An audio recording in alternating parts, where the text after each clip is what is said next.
Hi friends, ఈ video తప్పకుండా మీకు నచ్చినట్లయితే లైక్ చేయండి అబ్బా. ఇక రఘురామ్ చారు మీద చాలా కోపంగా మాట్లాడుతూ ఉంటారు.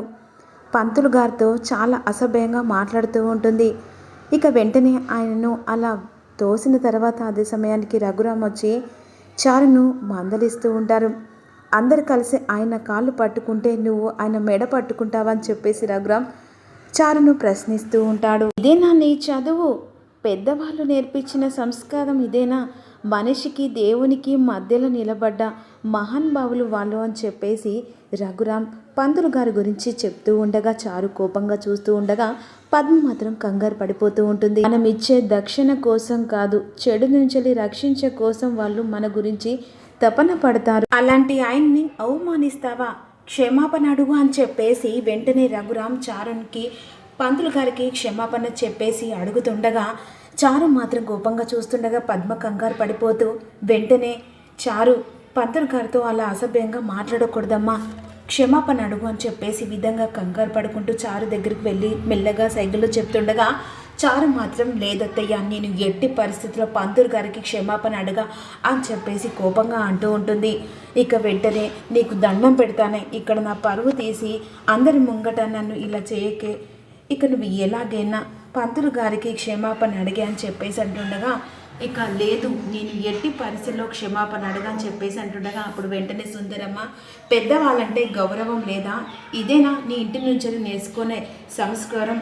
అదే చూడు ఆద్య, తను అమెరికాలో చదివినా ఇక మేము ఏదో అపార్థం చేసుకొని తను ఇక అసభ్యంగా మాట్లాడి పెద్దవాళ్ళంటే గౌరవం ఉండదు అనుకున్న ఆద్యకు మాత్రం పెద్దవాళ్ళంటే గౌరవం, ఇంటి గురించి సంస్కారం గురించి చాలా పద్ధతిగా ఉంటుంది. ఇక్కడ పెరిగిన దానివి, ఇక అంతేకాకుండా బాధ్యత తెలిసిన దానివి నువ్వు ఇలా మాట్లాడుతానవంటే నీ గుణం నాకు నచ్చట్లేదని చెప్పేసి సుందరమ్మ గట్టిగా వాదిస్తూ ఉంటుంది. అమ్మ నువ్వు ఆగవే, నేను మాట్లాడుతున్నాను కదా అని చెప్పేసి ఈ విధంగా పద్మ అంటుండగా అయినా నీ కోడలికి సరిగా పద్ధతి అనేది నేర్పించు, కుటుంబం పరువు తీయాలని కాదని చెప్పేసి సుందరమ్మ పద్మకు వార్నింగ్ ఇస్తుండగా నువ్వు చెప్పవే అని చెప్పేసి వెంటనే అంటుండగా అప్పుడు ఇక వెంటనే చారు కోపంతో క్షమించండి అని చెప్పేసి కోపంగా అక్కడి నుంచి చెప్పి లోపలికి వెళ్ళిపోతుంది. అప్పుడు వెంటనే రఘురామ్ ఇక తను అసభ్యంగా మాట్లాడినందుకు అలా చేసినందుకు క్షమాపణ మా అందరి తరపున మీకు అడుగుతున్నామని చెప్పేసి అంటుండగా ఇక మీరు పెద్దవారు అలా అనకూడదు, కానీ మీరు పెద్దవారు, మీతో ఇలా మా కుటుంబం అసభ్యంగా మాట్లాడినందుకు మమ్మల్ని మీరు క్షమించాలని చెప్పేసి రఘురామ్ అంటుండగా వెళ్ళొస్తానయ్యా అని చెప్పేసి అక్కడి నుంచి ఇక పంతులు గారు వెళ్ళిన తర్వాత పద్మ కోపంగా చారు వైపు చూస్తుండగా ఏంటి పద్మ, అసలు నీ కోడల్ని ఎలా పద్ధతిగా నేర్పుతున్నావా? పద్ధతిగా ఉండాలని ఒక పెద్దవాళ్ళు వస్తే ఎలా పద్ధతిగా ఉండి వాళ్ళతో ఎలా మాట్లాడాలి సంస్కృతి నేర్పుతున్నావా? అసలు ఏమనుకుంటున్నావు చెప్పేసి పద్మ మీద ఇక గట్టిగా రఘురామ్ అరుస్తూ ఉంటాడు. అప్పుడు పద్మ లేదన్నయ్య, చిన్నపిల్ల ఏదో తెలియక చేసింది, ఈ ఒక్కసారికి పొరపాటున క్షమించన్నయ్య అని చెప్పేసి అంటుండగా పెద్దవాళ్ళ ముంగట ఎలా మాట్లాడాలో పద్ధతి ఫస్ట్ నువ్వు నేర్పించు అని చెప్పేసి ఇదే లాస్ట్ అని చెప్పేసి గట్టిగా పద్మను మందలిస్తూ ఉంటాడు రఘురామ్. చారు తన గదిలోకి వెళ్ళిన తర్వాత పద్మ చారు గదిలోకి వెళ్తుంది. అసలు నువ్వు ఏమనుకుంటున్నావే? అందరి ముంగట నా పరువు తీయాలనుకుంటున్నావా? నువ్వు ఇక నీ గురించి ఎంతో పెద్దగా చెప్పాను, కాస్త ఇక్కడ మా అన్నయ్య దగ్గర నువ్వు కాస్త ఇక ఎలా ఉండాలో అలా నేర్చుకోవని చెప్పేసి అంటుండగా లేదంటే ఎట్టి పరిస్థితులు నేను ఇలాగే ఉంటాను, ఒకరి గురించి నేను మారను అని చెప్పేసి ఈ విధంగా అంటుండగా ఏంటి పార్వతి, ఇక ఇదేదో చేస్తుందని దీన్ని తీసుకొచ్చి నా కోడల్ని చేసుకుంటే ఇది నా పరువు తీసేలా ఉంది, ఇప్పుడు నేను ఏం చేయాలి పార్వతి అంటుండగా అదే వదిన నాకు కూడా అర్థం కావట్లేదు అని చెప్పి నా మెడకు డోలు కట్టావు, కానీ ఇప్పుడు నేను అందరి ముంగట ఇక టెన్షన్తో భయంతో ఈ అసలు లైఫ్ లాంగ్ బాధపడేలా ఉన్నాను.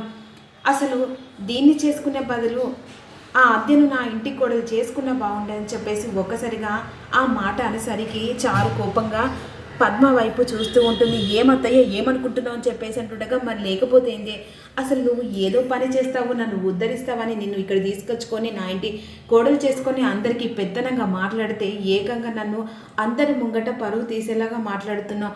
అదే ఆద్య చూడు అమెరికాలో పెరిగింది అన్నట్టే, కానీ అది ఎలా అందరితో మంచిగా ఉంటుంది, ఆఖరికి మా అమ్మ కూడా మారిపోయింది, ఆద్య అంటేనే ఇష్టపడుతుంది అని చెప్పేసి ఈ విధంగా పద్మ మనసుకి ఆద్య అలా నచ్చుతూ ఉంటుంది.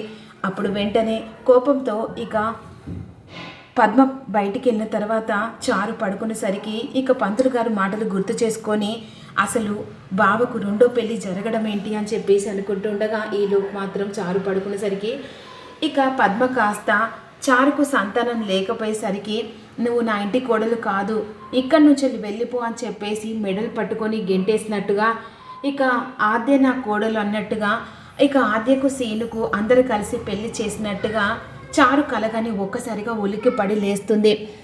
ఇక వెంటనే లేదు, ఇక ఎట్టి పరిస్థితిలో బావ నేను వదులుకోలేను, ఆద్యని ఇక్కడి నుంచి పంపాలి, లేకపోతే నిజంగానే పంతులు గారు అన్నట్టు నాకు సంతానం కలగది, రెండో పెళ్ళి ఖచ్చితంగా బావ ఆద్యనే చేసుకుంటాడు అని చెప్పేసి కంగారు పడిపోతూ ఉంటుంది. ఇక మరోవైపేమో ఆద్య మాత్రం శ్రీను మాత్రం ఆలోచిస్తూ ఉంటారు పంతులు గారు అన్న మాటలు. అసలు పంతులు గారు ఎందుకు అలా అన్నారు, నిజంగానే ఆద్యతో నాకు పెళ్ళవుతుందా, అదే జరగాల కానీ ఇక నా లైఫ్ ఎంత బాగుంటుంది అని చెప్పేసి అనుకుంటుండగా ఆద్య కంగారు పడిపోతూ ఉంటుంది. అసలు ఎందుకు సీనుకు రెండో పెళ్ళి జరగడం ఏంటి అని చెప్పేసి ఈ విధంగా ఆలోచిస్తుండగా ఏంటమ్మా ఆలోచిస్తున్నావు అని చెప్పేసి జానకి ఆద్య దగ్గరికి వస్తుంది. లేదు పెద్దమ్మ, అసలు పంతులు గారు ఇలా చెప్పడం ఏంటి, సీనుకు మళ్ళీ పెళ్ళి జరగడం, చారుకు అసలు సంతానం కలగకపోవడం, ఇదంతా ఏంటి, అది నిజంగా నమ్మకమేనా లేకపోతే ఇక మూఢనమ్మకాలా అని చెప్పేసి అంటుండగా లేదమ్మా, శాస్త్రంలో ఏది జాతకం కరెక్ట్గా మనకు పంతులు గారు చెప్పారంటే అది ఖచ్చితంగా జరుగుతుంది.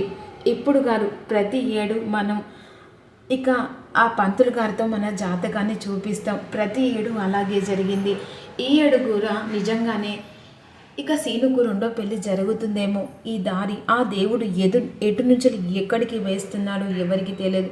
సరే పొద్దుపోయిందమ్మా, నువ్వు పడుకుంటురా అని చెప్పేసి ఈ విధంగా అంటుండగా ఇక అదే సమయానికి ఎదురు పడతాడు సీను చూసి అలా పక్క నుంచి వెళ్ళిపోతూ ఉంటుంది. ఆద్య నువ్వు ఎప్పటికైనా నా భార్య అని చెప్పేసి మనసులో అనుకుంటూ తన రూమ్ దగ్గరికి వెళ్తుండగా చారు మాత్రం బావా అని చెప్పేసి అంటుండగా నేను నీకు చెప్పాను కదా నువ్వు నా దగ్గరికి రాకు, నువ్వు చూస్తే నాకు ఇరిటేట్ అనిపిస్తుంది అని చెప్పేసి అండగా అదేంటి బావా, మూడు పెళ్ళాం అన్న తర్వాత గదిలో ఉన్న తర్వాత ఇక ఏదో ఒకటి చేసుకోవాలి కానీ ఎప్పుడు చూసినా కోపంగా మాట్లాడుతున్నావు అని చెప్పేసి విధంగా అంటుండగా మొగుడు పెళ్ళానం అనేది బయట ప్రపంచానికి, ఈ గదిలో మాత్రం నువ్వెవరో నేనెవరో అని చెప్పేసి కోపంగా ఇక సీను ఆ చారుతో అంటూ ఉంటాడు.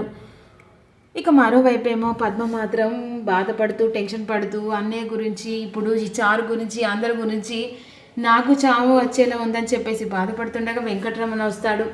ఏంటే ఇక మంచిగా అయిందా, అదే ఆద్యని ఇంటి కొడలు చేసుకుంటే ఎంత బాగుండేది, ఆద్య అమెరికాలో పుట్టింది, పద్ధతులు అంటే తెలియదన్న పిల్లకు పద్ధతులు తెలిసినాయి, పద్ధతులన్నీ తెలిసిన పిల్లకు పద్ధతి తెలియదు, చూసావా ఇక ఎలా జరిగిందో, అయినా నీకు ఇలాగే కావాలి అని చెప్పేసి అంటుండగా ఏంటి ఎటకారంగా మాట్లాడుతున్నా, లేదే నిజం చెప్తున్నాను, నిజం వాస్తవం కళ్ళ ముంగట నీకు కనబడుతుంది అని చెప్పేసి అంటూ ఉంటారు. ఈలోపు మాత్రం రామలక్ష్మి శౌర్య గురించి ఆలోచిస్తూ బాధపడుతూ ఉంటుంది. ఇక కాలేజీకి టైం అవుతుందని చెప్పేసి ఆద్య రామలక్ష్మి ఇద్దరు కలిసి కాలేజీకి వస్తుండగా ఈలోపు ఎదురు పడతాడు శౌర్య తన దెబ్బలను చూసి చాలా బాధపడుతూ ఉంటుంది.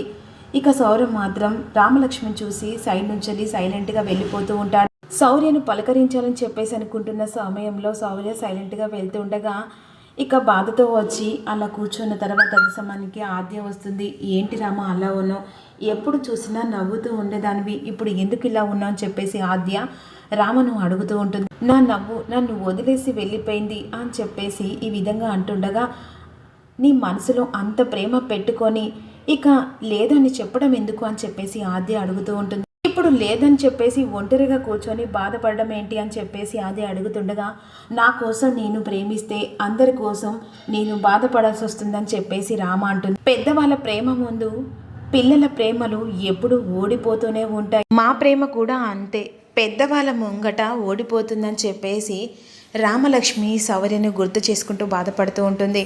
మరి ఆద్య ఏం చేయబోతుంది అనేది అప్కమింగ్లో మీకు అప్లోడ్ కావాలంటే చిన్న లైక్ చేయండి అబ్బా. Thank you for watching. Please subscribe.